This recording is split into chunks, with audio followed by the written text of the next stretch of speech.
Hello everybody, hope you've been well, safe, keeping healthy. Today we're checking out a new Jinjer track, so Jinjer, and Jinjer's a female-led metal band, and I'm going to make a startling revelation here. I've actually never listened to Jinjer before. You know, I have a friend of mine who's huge into Jinjer, and I think he's even mentioned to me before I should listen to a track or two. Admittedly, I've never listened to a Jinjer track before. And I think part of the reason why I haven't is because I've always been under the impression they're an obscure metal band. I've seen the thumbnails on YouTube for videos of theirs, suggested to me, but I've never taken the leap to check them out.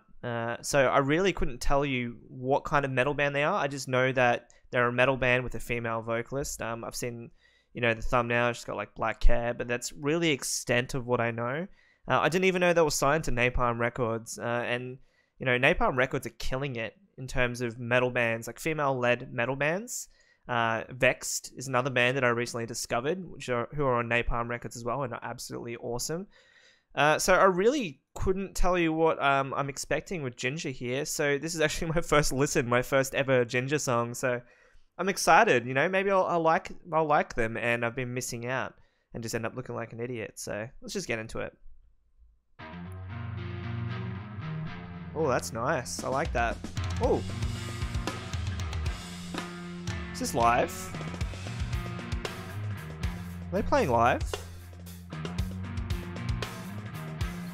Nice setting too.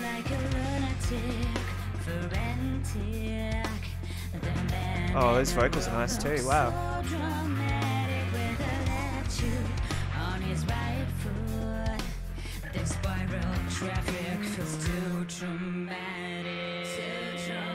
Hey, I like those melodies. Oh, so proggy, I love it.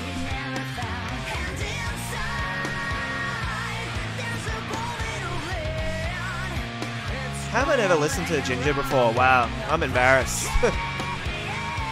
This sounds live. This sounds so fresh. But hang on, where's the microphones on his kit?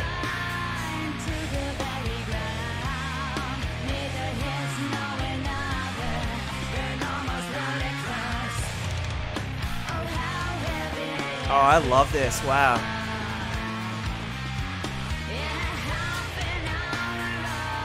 There's grooves on the kit as well. Oh. This drummer is phenomenal. Oh! Oh shit, we're going off.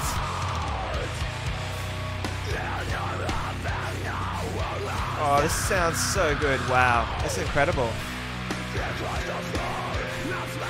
And you know what's crazy? I don't think this is live. It sounded live. I think this is just a fresh as fuck mix. Wow. Oh. Getting all bendy up in here now. I love it. Bend those strings.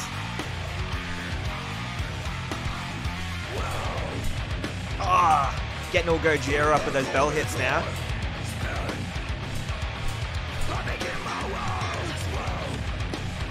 This is a studio version. Oh my gosh, we gotta talk about this afterwards. But wow.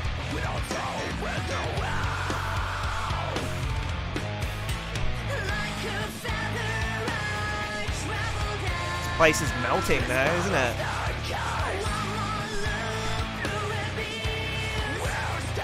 Wow, what an insanely talented band.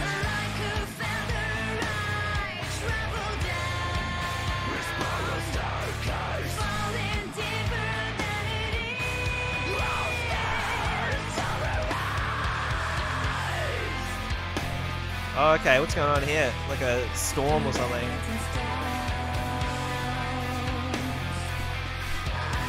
Oh, these ghost notes and stages are... That snare sounds incredible.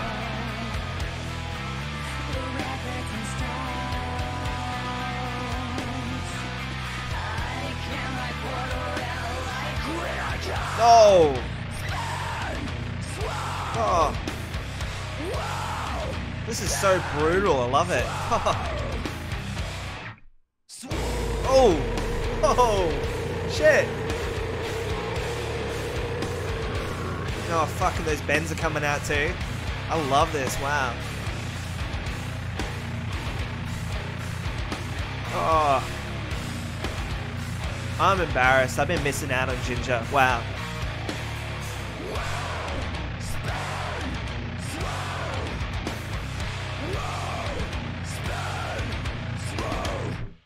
Wow. Wow, wow, wow, wow, wow, wow. Oh, goodness me. Gee, I'm an idiot. How have I not listened to this band sooner? Is this what Jinjer always sounds like? Oh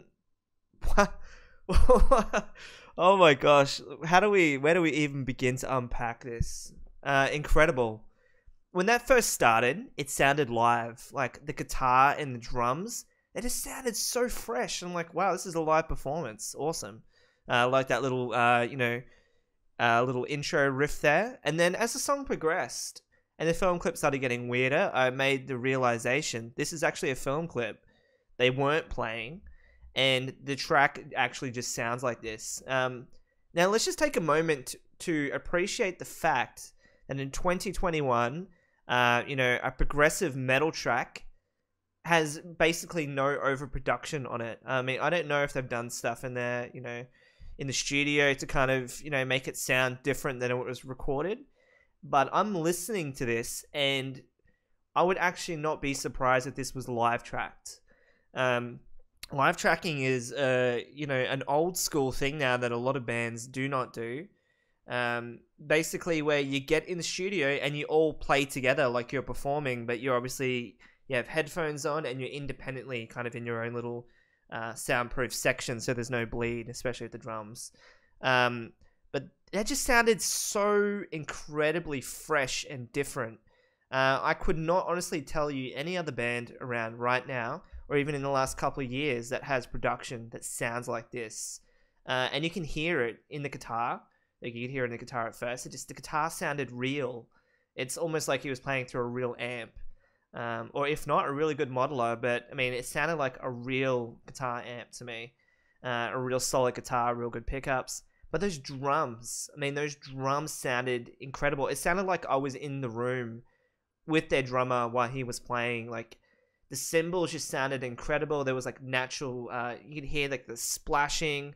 There was room reverb in there. It was like it was live tracked. And I really should find out, A, who produced this, and B, was this song live tracked? Was their upcoming album they presumably have live tracked? Because even the vocals, the vocals sounded raw to me, and I'm speechless and in awe that A, I have never listened to this band before, and I'm an idiot for missing out if their music sounds like this, and B, this song, it just sounds, I'm speechless, I'm lost for words at how good this sounds.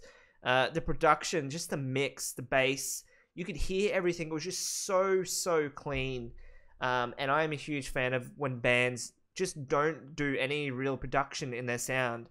Mix it well. You got to have, the volumes and stuff right. You do want to use some EQ. That's all fine. But when you start letting the producer copy and paste and edit your sound, so for example, in a lot of metal these days, especially progressive, this is a little secret where bands are actually faking in the studio, and when they play live, it sounds so different. Because in the studio, the snare's been supplemented or even replaced with a snare sample, like a recording, and they will literally go into Pro Tools, whatever they use, and they will actually replace snare hits with a snare sample, or sometimes they'll layer snare samples underneath, just to kind of give it that bit more of a bounce and boomingness and volume to it. They'll compress the shit out of it, obviously, which is a lot of modern music. And similarly for a lot of the other instruments and vocals and stuff, they'll edit the vocals. A lot of producers, are capable of quantizing and lining things up in a grid and just making every hit perfect and sound so manufactured. I could tell this wasn't edited, and if it was, I'll eat my hat, because this sounded raw. It was recorded old school, probably. I want to know who produced this. And it just sounds like unlike anything else, which to me is a telltale sign that they shunned any supplementing of, snare samples and editing and any kind of studio trickery, just the basics to kind of make it sound good, good mixing. And I know we've kind of devolved into like a little production review here, but the song was solid. I've got nothing bad to say about the song. And I'm going to go back and listen to other Jinjer songs. Maybe we'll do some more Jinjer reactions. Maybe this will just become a Jinjer reaction channel for all we know. But the production on that, I mean, I'm curious if anyone else has picked up on this, because it stood out to me, like, first and foremost, once I realized that this wasn't a live track. It just sounds raw, and like this space and this ambience, and the drummer in this band and the guitarist and everyone is just insanely talented.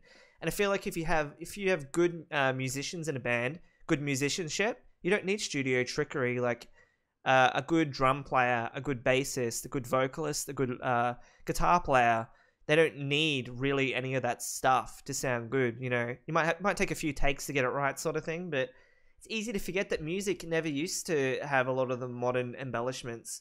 Bands had to like rehearse and really refine their sound. Their album before they went into the studio, and then do it straight to tape.